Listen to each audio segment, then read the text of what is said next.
ओ जाने मन तेरे दो नयन चोरी चोरी लेके गए, देखो मेरा मन जाने मन जाने मन जाने मन। मेरे दो नयन चोर नहीं सजन, तुमसे ही खोया होगा कहीं तुम्हारा मन जाने मन जाने मन जाने मन। जाने मन तेरे दो नयन चोरी चोरी लेके गए, देखो मेरा मन जाने मन जाने मन जाने मन। मेरे दो नयन चोर नहीं सजन, तुमसे ही खोया होगा कहीं तुम्हारा मन जाने मन जाने मन जाने मन।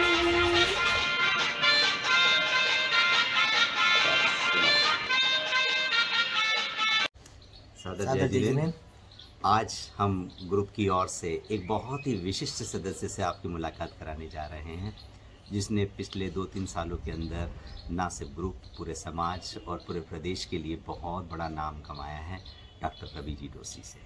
तो सबसे पहले उनका एक संक्षिप्त परिचय हम आपको दे दें, फिर उनसे मिलते हैं। डॉक्टर रवि जी डोसी का जन्म 8 अगस्त 1980 को रतलाम शहर में हुआ और शिल्पी जी गुड़गांव की रहने वाली है। आप दोनों का विवाह 3 दिसंबर 2009 को हुआ। डॉक्टर रवि जी डोसी ने MGM कॉलेज से MBBS किया और वहीं से डिप्लोमा लिया और आपने अपना और उन्होंने उसके बाद में हैदराबाद से MD किया और उसके बाद में देश के कुछ चुनिंदा शहरों से उन्होंने अपने अनुभव लेने के बाद सन 2010 से वो अरविंदो में जुड़े, वहाँ पर रीडर्स में शुरुआत करी और आज वो हेड ऑफ़ द डिपार्टमेंट है। आपके पिताश्री यानी कि अशोक जी डोसी भी शहर के प्रतिष्ठित पैथोलॉजिस्ट हैं और आप अपना निवास स्थान तिलक नगर में रखते हैं। आइए अब हम उनसे जानते हैं उनके जीवन से जुड़ी कुछ ऐसी बातें जो कि हम सभी के लिए कुछ अनसुनी अनकही सी है। धन्यवाद।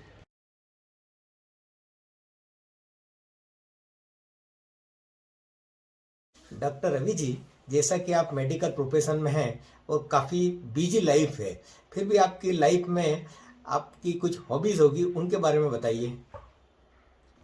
मेरी हॉबीज़, आपने बिल्कुल सही कहा कि मेडिकल प्रोफेशन में उन्हें सिर्फ लिमिटेड टाइम मिलता है, बट हॉबीज़ बहुत ज़रूरी होती हैं। मेरी हॉबीज़ 2-3 तरह की हैं।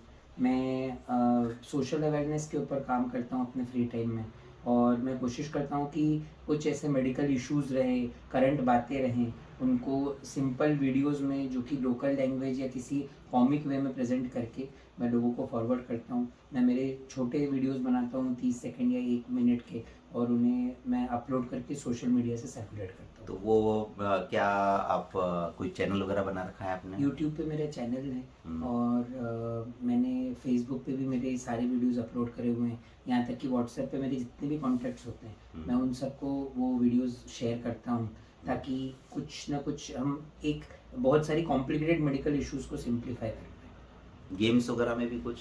टेबल टेनिस मुझे बहुत पसंद है। It keeps you physically fit, active. और चेस मुझे बहुत अच्छा लगता है क्योंकि उससे आप मेंटली एक्टिव हैं। शिल्पी जी, आपके हॉबीज़ के बारे में प्लीज़ बताइए। सर, हमारी लाइफ में इतना स्ट्रेस होता है तो गाने सुनना मुझे बहुत पसंद है, और जब भी फ्री टाइम होता है तो हम सोचते हैं कि हम कहीं घूमने निकल जाएं, और उसमें लॉन्ग ड्राइव पे जगजीत सिंह जी की गज़लें सुनना और लता मंगेशकर जी के गाने सुनना, 90s के अपने सॉन्ग को रिमाइंड करना, ये चीज़ें मुझे बहुत पसंद है। Very nice. रवि जी, हर व्यक्ति के कई बार जीवन में अपने कुछ नियम होते हैं जिसको हर हाल में वो पूरा करता है, डेली बेसिस पर या वीकली बेसिस पर, ऐसा कुछ भी। ऐसा आप भी कुछ नियम पालन कर पाते हैं क्या? मेरा एक नियम है कि मैं सुबह अपने दिन की शुरुआत में हमेशा अपने मदर फादर के आशीर्वाद से करता हूँ, और मैं ये भी कोशिश करता हूँ कि मेरे दोनों बच्चे भी ये करें। तो उससे एक एक बड़ी मतलब बड़ा अच्छा लगता है, एक पॉजिटिविटी रहती है। हमारे दिन माता पिता के आशीर्वाद से मेरे ख्याल से जितने अच्छे जाते हैं उसके बिना बड़े मुश्किल रहते हैं। शिल्पी जी, आपके भी जीवन में कुछ नियम होंगे?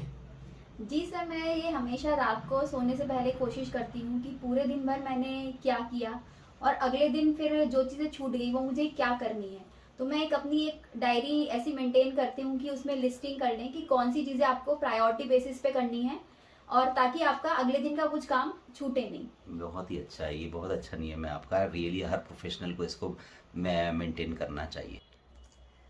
रवि जी, आपके जीवन की कोई बहुत ही सुखद घटना के बारे में बताइए। मेरे लिए मेरा सबसे स्पेशल हैप्पी मोमेंट वो था जब मेरा जो बड़ा लड़का है ऋषभ, वो मैं लेबर रूम में ही था जब उसकी डिलीवरी मेरी वाइफ की हो रही थी। और ऋषभ जैसे ही उसके मम्मी के पेट से बाहर आया, तो वो जब पहली बार उसको देखा था तो बहुत ही अच्छा लगा था। और जैसे ही उसको देखा तो जो हमारी गायनेकोलॉजिस्ट मैम थी, उनने बोला कि कितना सुंदर बच्चा है, तो जरूर लड़की होगी। फिर जैसे ही पूरा बाहर आया तो पता चला लड़का है। तो वो एक ऐसा स्पेशल मोमेंट था उसको उस टाइम हाथों में लेना, जो मेरे लिए हमेशा सबसे यादगार है। और मैं हमेशा उस पल को याद करके बहुत खुश होता हूँ। रियली बहुत ही रोमांचित रहता है वो पल। और आप बीइंग डॉक्टर, आपको वो भी फैसिलिटी थी कि आप अंदर थे, तो वो बहुत बड़ी बात थी। शिल्पी जी, आपके जीवन की सबसे सुखद क्षण क्या है? सर, जब हमारी शादी की बातें चल रही थी तो मैं बहुत ही अंदर से डरी हुई थी कि मेरी जिस इंसान से शादी होने जा रही है वो कैसे होंगे और मेरी फैमिली कैसी मिलेगी मेरे को। लेकिन जैसे ही जब हम मिले और हमारी बातें चली और मैं फर्स्ट टाइम हम लोगों ने आपस में बात करी, तो मुझे पता चला कि मतलब रवि बहुत ही खुले विचारों के व्यक्ति हैं। तो इससे मैं बहुत ही रोमांचित हो गई और बहुत खुशी हुई कि मेरी शादी बहुत ही अच्छे इंसान से होने जा रही है। रियली वाकई ना सिर्फ वो आपके लिए बहुत अच्छी बात है, आज पूरे इंदौर ही नहीं पूरे प्रदेश के लिए बहुत गौरव की बात है कि एक बहुत अच्छा इंसान हम और एक अच्छा डॉक्टर के रूप में रवि जी सबको मिले हैं। शिल्पी जी, कई बार हम एक और भी चीज़ देखते हैं कि जीवन में कोई ऐसी घटना कुछ हो जाती है जिसका हमें आजीवन खेद बना रह जाता है। ऐसा कभी जीवन में आपके साथ हुआ हो कि कोई ऐसी बात घटना जिससे आपको खेद है? जी सर, मैंने अपने लाइफ के लगभग 10 साल हॉस्टल लाइफ में बिताए हैं। तो वहाँ पे क्या होता है, आपके पास पेरेंट्स नहीं होते हैं कितनी बार बात शेयर करने के लिए, तो फ्रेंड्स ही सब कुछ रहते हैं। तो एक मेरी बहुत अच्छी फ्रेंड थी जिसको कुछ फैमिली मैटर्स या फिर उसकी लाइफ में कुछ पर्सनल इश्यूज थे, तो वो हमेशा मेरे से बात करना चाहती थी, वो मेरे से बात शेयर करती थी। लेकिन कभी कुछ ऐसा हुआ कि मैं बहुत अपने कामों में व्यस्त थी या फिर ड्यूटी में व्यस्त थी, तो मैं उससे बात नहीं कर पाई और उसकी बात उसके मन में ही रह गई। और 1-2 दिन बाद मुझे पता चला कि उसने सुसाइड कर लिया। ओह। तो मुझे यही लगता है कि आपको अपनी काश बातें अगर आप बात कर पाते तो वो बच पाती बात। बच जाती। इस बात का मुझे हमेशा बिल्कुल फिक्र ठीक है। बात है। डॉक्टर साहब, आपके साथ में भी ऐसी कोई बात रही हो जीवन की जिसको आपको खेद है? एक डॉक्टरी जीवन ऐसा रहता है कि आए दिन आप खुशियाँ भी मनाते हैं और आए दिन आप गम भी मनाते हैं। बट पिछले 2-2.5 साल का एक ऐसा वक्त रहा जहाँ पे सुबह से शाम तक टेलीफोनिकली पेशेंट वाइज आप घिरे रहते थे कई बार। तो कई बार फ़ोन्स की अधिकता की वजह से कोविड के समय में कई मरीज़ों से, कई मरीज़ों के रिश्तेदारों से, कई उनके वेल विशर्स से जाने अनजाने में हम काफ़ी बार फ़ोन पे झल्ला के बात कर दिया करते थे। तब शायद उस झल्लाहट की जगह उनकी बात सुन के उनकी प्रॉब्लम सॉल्व कर देते तो समय तो उतना ही लगता और एक मन में वो एक पीस जो बंधी हुई है वो नहीं रहती और लोगों की मदद कर पाते। यस, आई कैन अंडरस्टैंड कि प्रोफेशनल लाइफ में ये सिचुएशन बहुत बार फेस करनी पड़ती है और आपने तो बहुत ज़्यादा ही फेस की होगी अगली बार। Really thank you. Ravi ji, आपके जीवन का कोई टर्निंग पॉइंट जिसने आपके जीवन को बदल दिया हो, उसके बारे में बताइए। मेरे फादर का जब मैं मेरे पोस्ट ग्रेजुएशन की शुरुआत में था, वेरी अर्ली डेज, एक्सीडेंट हुआ था। स्कूटर से वो गिर गए थे और उनको कोई पुलिस वाले वहाँ पलासिया स्टेशन छोड़ के गए थे। फिर वो हमारा जो टर्मोइल चला था, हमारी एक डॉक्टर फैमिली थी, पापा एक शहर के सीनियर प्रतिष्ठित डॉक्टर थे। फिर भी कम से कम 3 हॉस्पिटल्स और बहुत सारे डॉक्टर्स से गुजरने के बाद पापा का 1.5-2 महीने बाद प्रॉपर लाइन ऑफ ट्रीटमेंट तय हो पाया और वो ऑपरेशन के बाद फिर ठीक हुए। ये वो क्षण था जब मैं इस असमंजस में था कि मैं श्वसन रोग चेस्ट मेडिसिन को एज अ करियर परस्यू करूं कि नहीं करूं, और मैं और पीजी के ऑप्शंस तलाश रहा था। पर मेरे फादर से हुई उस घटना के बाद में मैंने निश्चय किया कि मैं चेस्ट में ही अपना काम करूंगा और उस दिन से ब्रांच छोड़ने का इरादा मैंने बिल्कुल बदल के ब्रांच में ही अच्छे से अच्छा काम करने का मन किया। आपके उस टर्निंग पॉइंट से ना सिर्फ आपका टर्निंग पॉइंट हुआ, पूरे शहर को भी बहुत फ़ायदा मिला आगे चलकर। भाभी जी, आपके साथ में भी ऐसा कोई जी रहा सर, हो? जब मैं 11th 12th में पढ़ रही थी तो हम यूपी के एक मतलब कस्बा कहना चाहिए, हापुड़ में रहते थे। तो मैंने तब मेरी लाइफ का कोई ऐसा एम नहीं था कि मुझे डॉक्टर बनना है कि इंजीनियर बनना है, क्या बनना है। तो लेकिन फिर उसके बाद हुआ कि मैंने 12th के बाद पीएमटी का एग्ज़ाम दिया, तो मेरे उसमें कुछ मार्क्स ऐसे आए कि मेरे पेरेंट्स को लगा कि मतलब हाँ, इसके अंदर कुछ कैपेबिलिटी है। तो उन्होंने मुझ में विश्वास दिखा के और मेरे को दिल्ली कोचिंग करने के लिए भेजा। तो वो मेरी लाइफ का टर्निंग पॉइंट रहा। फिर मैं आगे बढ़ती ही चली गई, फिर मैंने एमबीबीएस में सिलेक्शन हुआ, फिर एमडी हुआ। बाहर रह के मैंने लखनऊ में फिर पीजी के लिए तैयारी करी।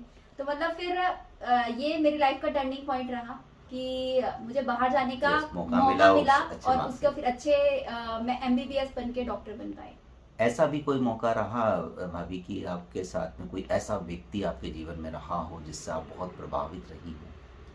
जी सर, मेरी लाइफ में मेरा ब्रदर, मेरा बड़ा भाई, वही मेरा हमेशा आदर्श रहे मेरे। उसने मेरे को हमेशा प्रोत्साहित किया कि नहीं, तुम्हें कुछ करना है, ऐसे ही मतलब लाइफ ऐसे ही नहीं है और ऐसे ही घर के कामों में और इसी में नहीं रखना है। तुम्हारे अंदर कैपेबिलिटी है तो तुम कुछ कर सकती हो, और कभी नहीं हारने वाला एटीट्यूड। उसने उससे ही मतलब हमेशा मैं प्रेरित रही। उसने हमेशा मेरे से पूछा कि आज तुमने 14 घंटे पढ़ाई करी कि नहीं करी, 15 घंटे पढ़ाई करी कि नहीं करी। और फिर रात को भी कभी ये काम इतना है, इसको किए बिना नहीं सोना। तो उसने मतलब हमेशा मेरे ऊपर एक हमेशा मेरे को एक बड़े भाई की तरह गाइडेंस किया और एक टीचर की तरह भी गाइडेंस किया। तो वो मेरा आइडल है। रवि जी, आप अपने जीवन में किनसे प्रभावित रहे? मैं मेरे जीवन में एक बहुत बड़ा मोटिवेटिंग फैक्टर जो मेरे करंट बॉस हैं और जो हमारे चेयरपर्सन हैं भंडारी ग्रुप के, डॉक्टर विनोद भंडारी सर को मानता हूँ। मैंने उनसे बहुत बातें सीखी हैं और प्रतिदिन उनसे कुछ ना कुछ बातें हम सीखते ही हैं। उनके अंदर एक ऐसा फाइटिंग स्पिरिट है जो हम जैसे यंगस्टर्स को बहुत प्रेरित करता है कि कैसे एक विपरीत परिस्थिति में भी आप न सिर्फ उससे जूझे बल्कि उसमें एक विजेता बन के बाहर आए। कैसे आपका विज़न एक बड़ा विज़न होना चाहिए, कैसे आपको अगर आपकी प्रायोरिटीज़ सही हों तो एक एवरेज बैकग्राउंड से आते हुए भी आप कैसे अपने प्रोफेशन की और समाज के शिखर पे पहुंच सकते हैं। ये एक इंदौर के लेवल पे मेरे को एक ऐसे मोटिवेटिंग फैक्टर भंडारी साहब के रूप में दिखते हैं। Very nice. अभी अपने बहुत छोटे से जीवन में, अभी आपकी ज़्यादा उम्र भी नहीं है और ऐसे उम्र में आपने बहुत ऊंचाइयां ली है। क्या आप आगे के लिए कुछ ऐसा एम रखते हैं कि मैं जीवन में ये और करना चाहता हूँ? शिल्पा जी, आप भी कुछ बोलें तो। सर, हमारा ये है कि हम अभी जिन परिस्थितियों में काम करते हैं, हम चाहते हैं कि हम समाज के लिए भी हम कुछ कर पाएँ। तो हम चाहते हैं कि एक ऐसा चैरिटेबल ट्रस्ट के द्वारा एक हॉस्पिटल ऐसा करें जहाँ पे कि हम समाज के जिन लोगों तक भी सारी सुविधाएं नहीं पहुँच पा रही, वहाँ तक पहुँच पाएँ। और बेसिकली हमारा जो एक एम है या एक ड्रीम है वो ये है कि किसी को भी इंदौर के बाहर, एटलीस्ट मेरी जो ब्रांच है चेस्ट है या फिर इसकी पैथोलॉजी है, तो हमारी ब्रांचेस में हम एक ऐसा स्ट्रक्चर, एक ऐसा हॉस्पिटल का इंफ्रास्ट्रक्चर क्रिएट करें जहाँ उसको सब कुछ वहाँ मिल जाए, state of the art facilities एक अफोर्डेबल रेट पे मिले और कम से कम इंदौर या मालवा के आदमी को बाहर न जाना पड़े। बहुत ही अच्छा सोच है आपका। निश्चित रूप से जिस तरह से आप आगे बढ़ रहे हैं, कोई ना कोई इंस्टीट्यूशंस आपके साथ ज़रूर जुड़ेंगे भविष्य, आने वाले भविष्य में, और इस बहुत ही नोबल जॉब के लिए कोई ना कोई आप जल्दी ही कुछ बड़ा काम करेंगे, यही हम भगवान से प्रार्थना भी करते हैं। कोविड की ये जो तीसरी लहर है ये इंदौर और समीपवर्ती क्षेत्रों में अब ख़त्म होने आ रही है। सरकार की तरफ से सामाजिक तरह से त्योहारें भी आ रही हैं, गेर निकलने की तैयारी है, बट हमारा एक दिन ऐसा नहीं जाता जिसमें कि हम कोई सीरियस कोविड का पेशेंट अभी भी नहीं देख रहे हैं। तो सावधानी और उन सामाजिक उत्सवों में भी कैसे हम सोशल डिस्टेंसिंग रखें, मास्क पहनने की हैबिट को हमें नहीं छोड़ना चाहिए। ये कहना बहुत कठिन है कि व्यक्ति घर से ना निकले क्योंकि अंदर रहते रहते भी लोग बोर हो गए हैं। बाहर निकले, पर बाहर से जब घर आए तब सिंपल साबुन से, पानी से हाथ धोना, अपना चेहरा साफ रखना। और वैक्सीनेशन के प्रति मैं सभी से आग्रह करूँगा कि दोनों डोज वैक्सीनेशन के फर्स्ट ऑफ ऑल, और जब मौका पड़े तब अपने बूस्टर डोजेस लगवा लीजिए। आपको कभी भी कुछ सामान्य लक्षण भी हो तो उसको नज़रअंदाज मत करिए। अब आपके ग्रुप में डॉक्टर्स हैं, आपके सोसाइटी में, आपके सिटी में डॉक्टर्स हैं, तो मेडिकल हेल्प जल्दी लीजिए। हम कोविड को जहाँ जहाँ कम आंकते हैं वहीं कोविड को मौका मिलता है कि वो वापस आए। तो हमें अब स्मार्ट रहना पड़ेगा एज अ स्मार्ट सिटीजन। अब हमको ये करना पड़ेगा कि हमें सोसाइटी को भी एंजॉय करना है, बट साथ में सोसाइटी और अपनी फैमिली को सेफ भी रखना है। बिल्कुल ठीक बात है, बहुत आवश्यक है, क्योंकि एकदम से अचानक से सब लोग बहुत फ्री हो गए हैं और खुले रूप से हर कार्यक्रम और छोटे छोटे कार्यक्रम भी करना शुरू कर दिए हैं। डेफिनेटली आपका मैसेज ना सिर्फ ग्रुप के लिए बल्कि पूरे समाज के लिए बहुत महत्वता रखता है, क्योंकि आप इन दिनों सबसे ज़्यादा प्रचलित ही नहीं, सबसे ज़्यादा सफल डॉक्टर के रूप में भी रहे, जिन्होंने कोविड का लगभग 50,000 से ज़्यादा, जैसा हमने सुना है कि 50,000 से अधिक पेशेंट्स आपने इलाज किए हैं, आपकी देखरेख में रहे हैं। धन्यवाद।